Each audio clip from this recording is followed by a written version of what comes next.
Hello, my sweet strangelings. There is so much to do this summer, whether you're at the beach or traveling for a vacation. There's always room for even more fun wherever you need it with Slotomania, the world's #1 free slots game.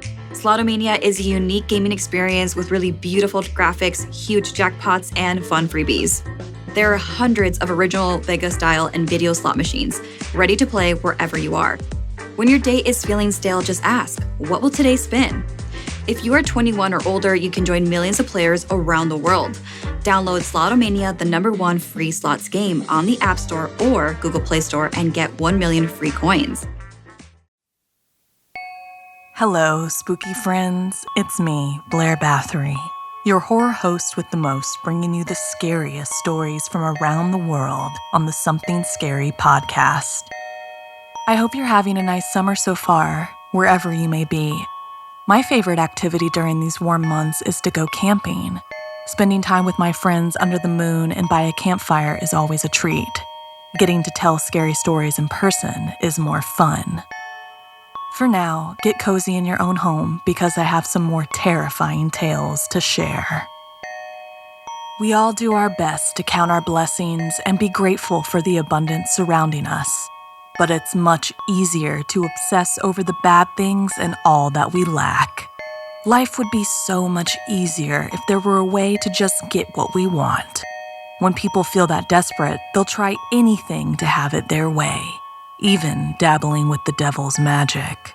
But people never seem to realize when dealing with the devil, a hefty price must be paid, and you'll pay it with your life.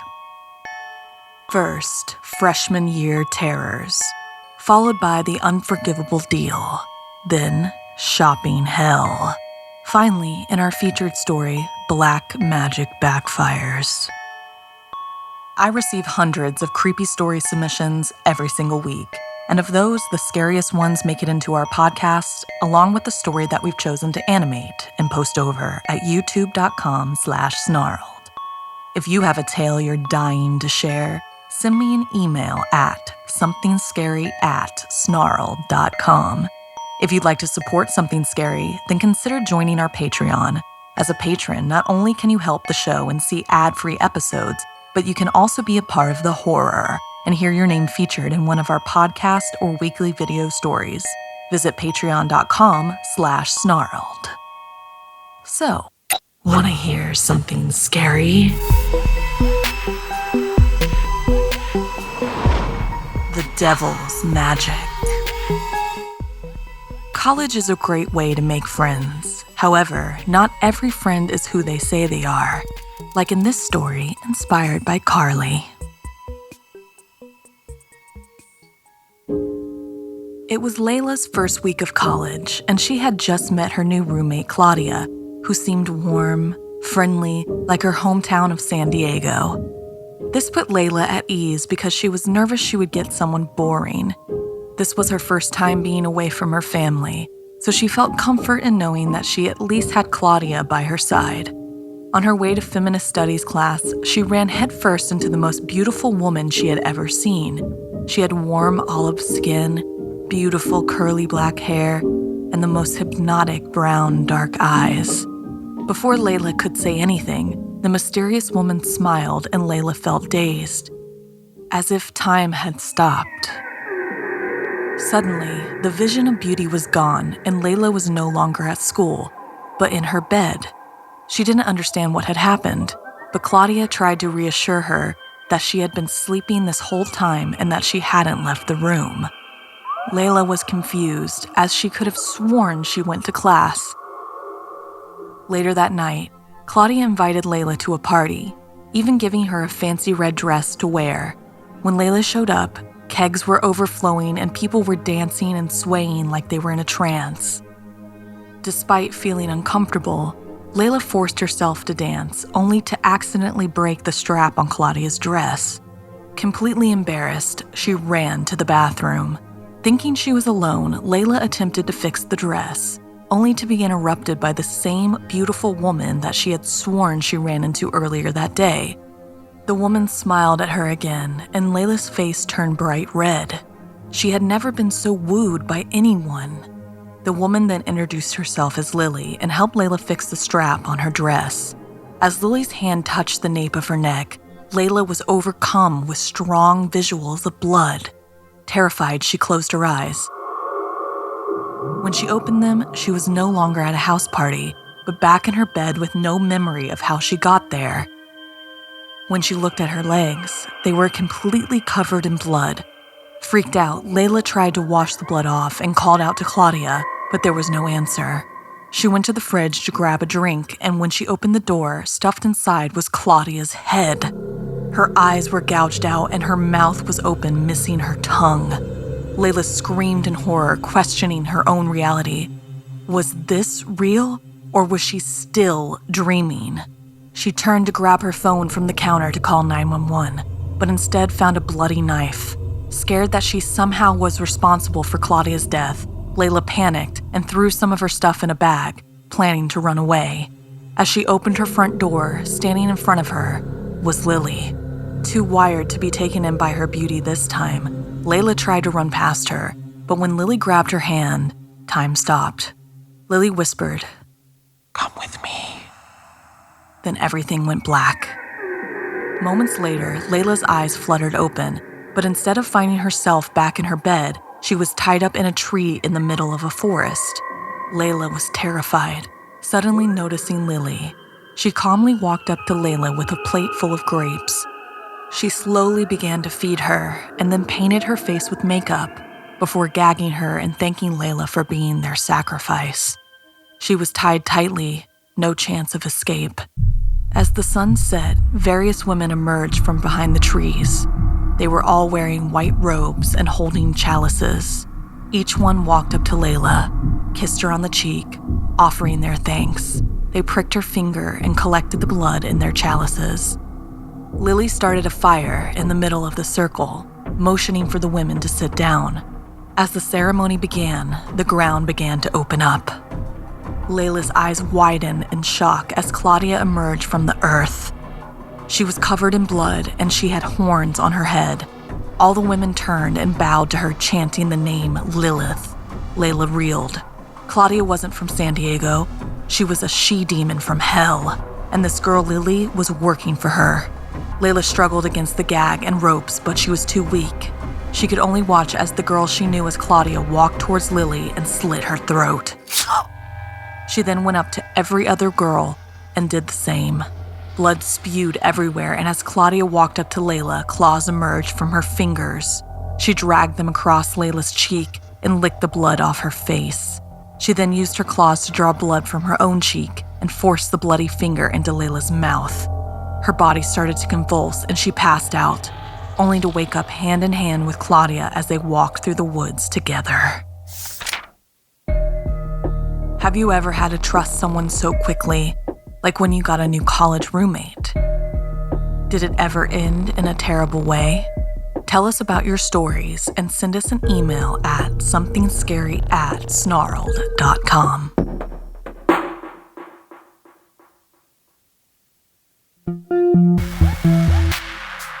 Sometimes you think you're getting what you want, but the devil always has other plans. Like in this story, inspired by Maggie.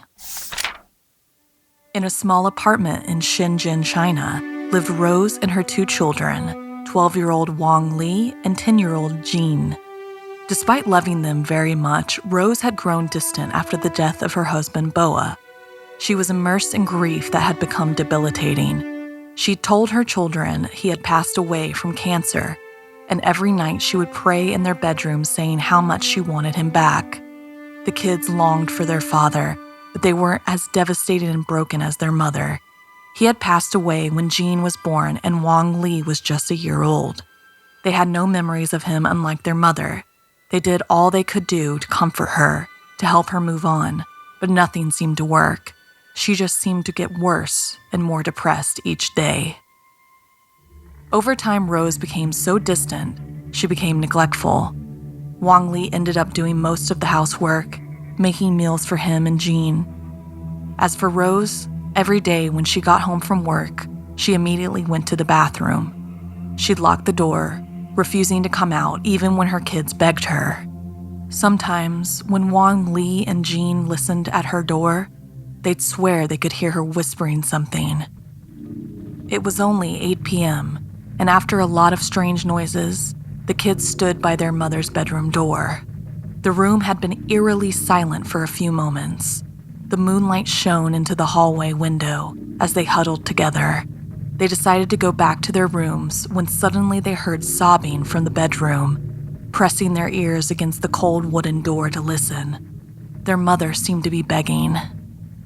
"Please, give him back, please." Wang Li and Jean didn't know who she was talking to and just felt sad and helpless for their mother. Just then, they heard a second voice, deep and demonic. It hissed. "A deal is a deal, Rose. Especially a deal with the devil." The kids felt their stomachs twist in knots. Jean panicked and shouted for her mother. They heard their mom gasp and cry out in agony. Wang Li desperately tried to open the door, but it was locked. Their mother's screams grew louder and louder, till finally Wang Li was able to smash the doorknob, releasing the lock. They flew into a room full of carnage and nightmares. The walls were dripping with red, and on the blood-soaked bed lay the horribly slashed, lifeless corpse of Rose. Jean screamed. She ran to her mother, then noticed the devilish figure standing over the body. It had claret skin with twisted black horns on its head. His eyes were inhumanly wide and glowing yellow. Elongated limbs ended with long black claws, and it had a jagged tooth smile. It stared at the kids while slowly tilting its head to the side. Wang Li cried, "Why would you do this?" The beast snarled and explained something they would never forget. Years ago, when their mother and father were first married, they desperately wanted children. However, they tried and couldn't get pregnant. Even the doctors were at a loss. Devastated, Rose took matters into her own hands. She performed a satanic ritual and asked the devil to give her a chance to have children. It worked, but the demon told her he would fill her belly twice if she gave up her husband. Rose was so desperate to be a mother, so she did it. She didn't know for sure Bao would die, only that she couldn't be with him. Bao begged her not to, but she refused, and soon she was pregnant with Wang Li, and soon after his birth with Jean. And then Bao died. Even though she was happy with her children, the guilt of sacrificing her husband ate away at her, until she snapped and summoned a demon to beg for her husband's return. The siblings were so horrified by this revelation, the last thing they remembered was the sound of the demon's evil, wicked laughter. When they woke up, they found themselves in a foster home. Their neighbor heard the screams and called the police.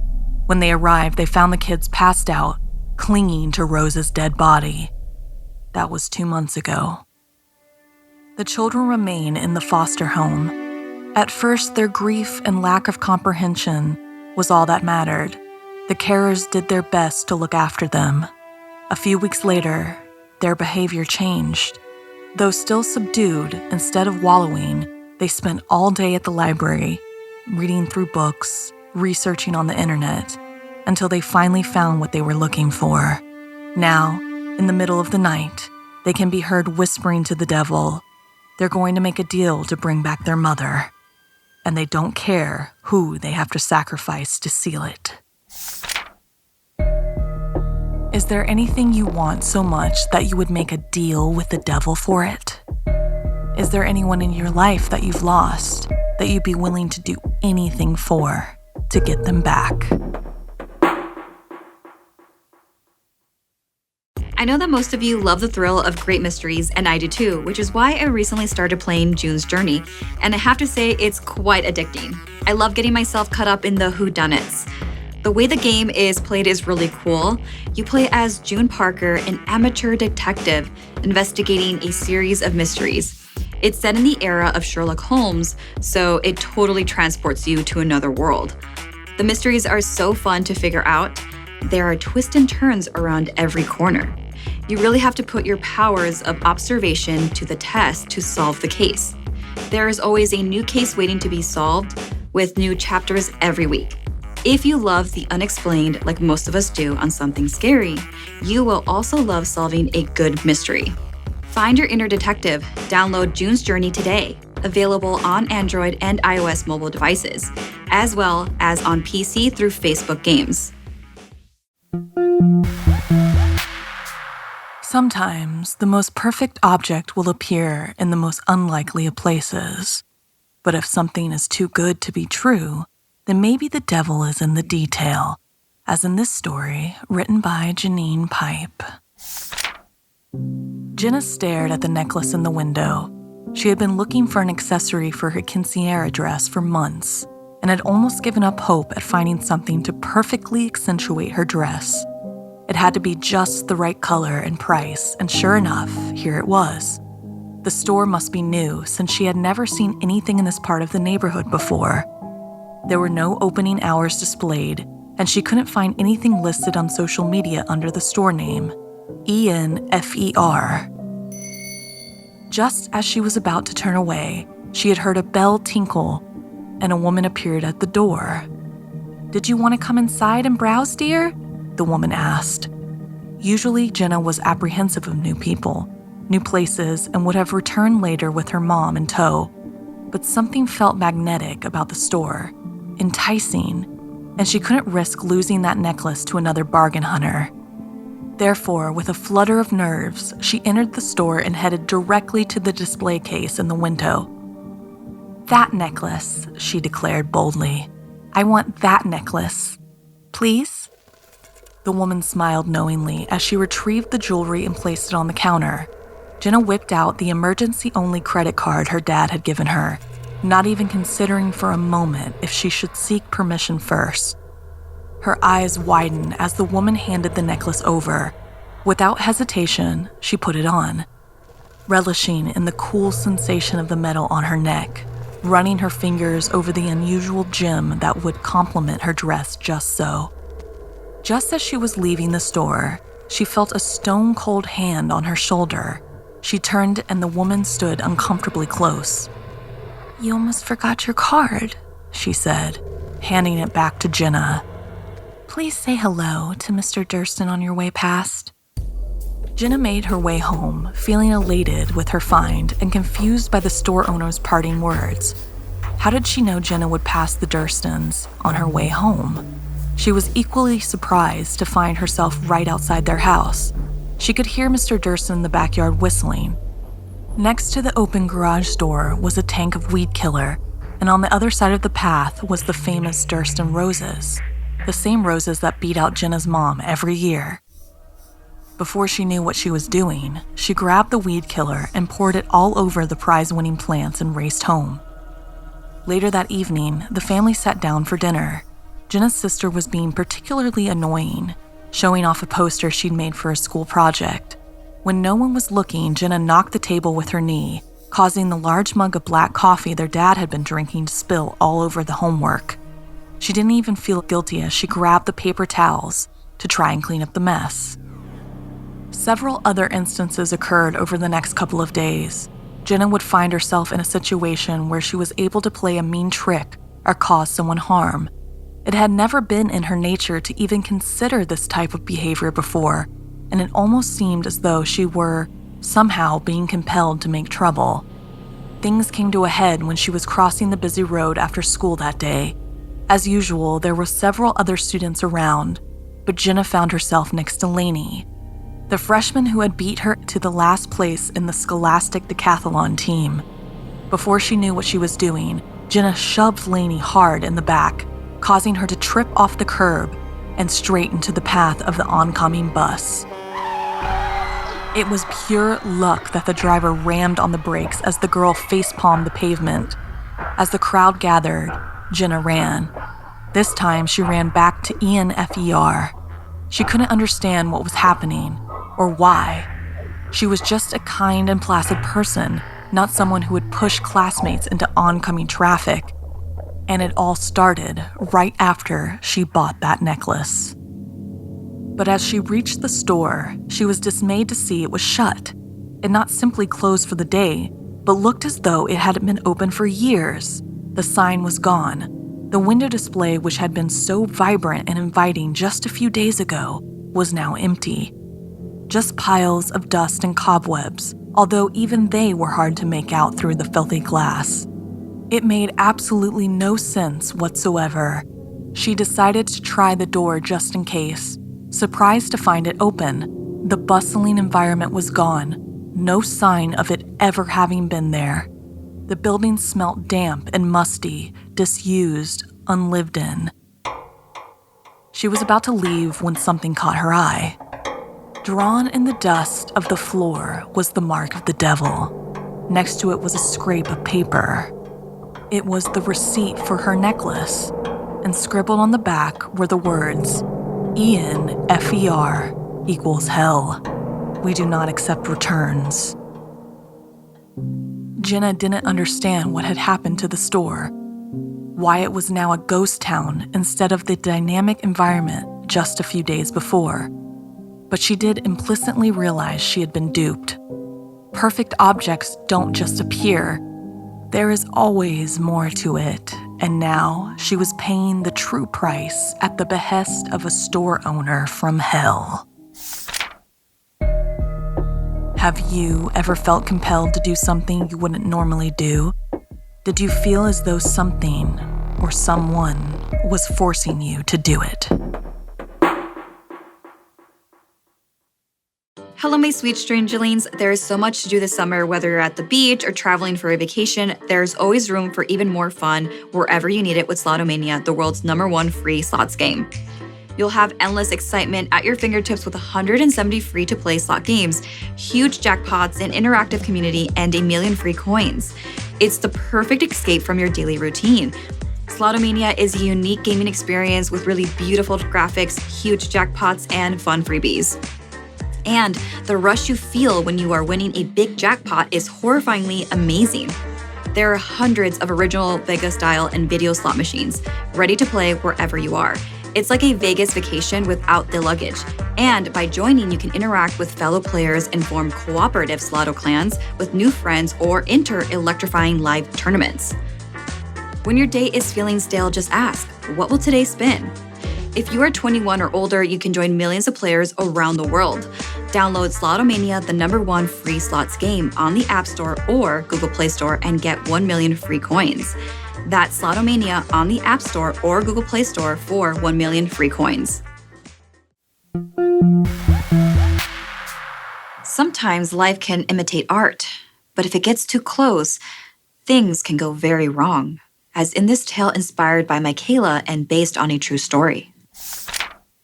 Despite horror movies being extremely rare in Egypt, Yassine, an inspiring director, felt like he had the perfect script. The story was simple.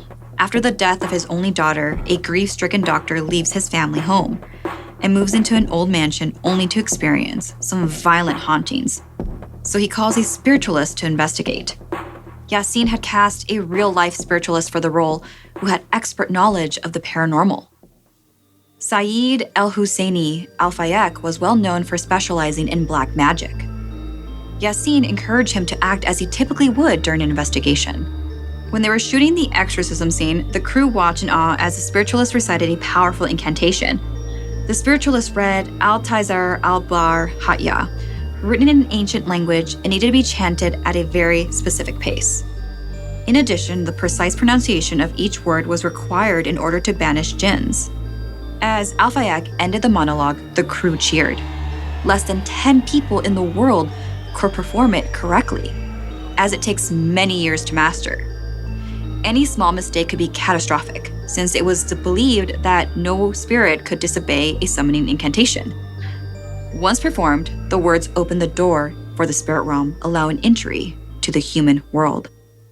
Yassine was thrilled with the performance and asked a cinematographer to check the footage. But as they began to watch, they were baffled to discover most of the footage was distorted.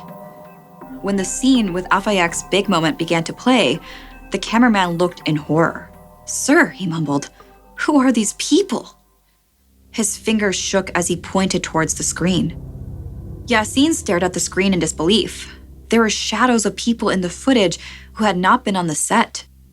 The director insisted it was probably just something on that reel, But the cinematographer knew it wasn't his fault. The spirits were glaring back at them, and the distortion appeared only on that reel with the incantation scene. However, time was short and they decided to wrap up the production as quickly as possible. The movie was released and tickets for the premiere sold out fast, as Egyptian citizens were eager to get a taste of the rare homegrown horror movie. Yassine sat in a packed audience enjoying the fruits of his labor. When the incantation scene took place, a woman began screaming and crying. As people rushed to help her, others began to vomit, unable to control themselves. Some claimed they felt cold hands touching them, and others left the theater out of fear that something else other than just a movie was going on. And this wasn't a one-off incident. This happened all over the country whenever the film was being screened. One theater even burned down with no explainable source of the fire. That was enough for authorities to pull the movie. Yassine was devastated. The cinematographer was certain it was the incantation, and after close inspection, Yassine discovered the spiritualist's horrific act of deceit. Al-Fayek had purposely recited the exact words not to exorcise the jinn as instructed, but to open a portal. The crew was terrified. Egyptian culture is very strict about black magic. It was not to be messed with, and those who use it to hurt others will become servants of the devil. Yassine desperately tried to find Al-Fayek to retract the spell, but he seemed to have disappeared. Years later, Yassine received a strange phone call. Al-Fayek's wife had found him laying on his back on the floor of his office, his face blue as though he had been suffocated. His jaw was cracked open, and there was black tears running down his cheeks. His eyes were as wide as dinner plates staring at the ceiling, and above him was a dark stain that looked like a burn mark. When the police arrived, they discovered many handkerchiefs stained with blood and copious amounts of milk, both things synonymous with black magic. And there were hundreds of photos of celebrities with strange incantations and spells written on the back, including one of Yassine from their time on set.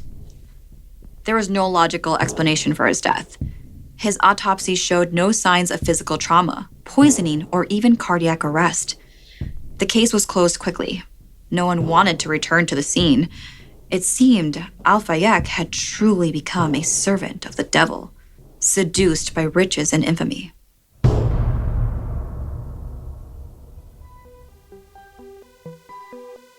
This week's podcast stories were edited by Sarah Lukasiewicz, Janine Pipe, and Stephanie Strange. Narration by Blair Bathory and Stephanie Strange. Audio edited and mixed by Fitz Harris. Additional audio editing by Calvin Linderman. Art and graphics by Irma Richardson. Produced by Anna Villalobos. Executive produced by Gail Gilman. Music by Sapphire Sindalo and Calvin Linderman.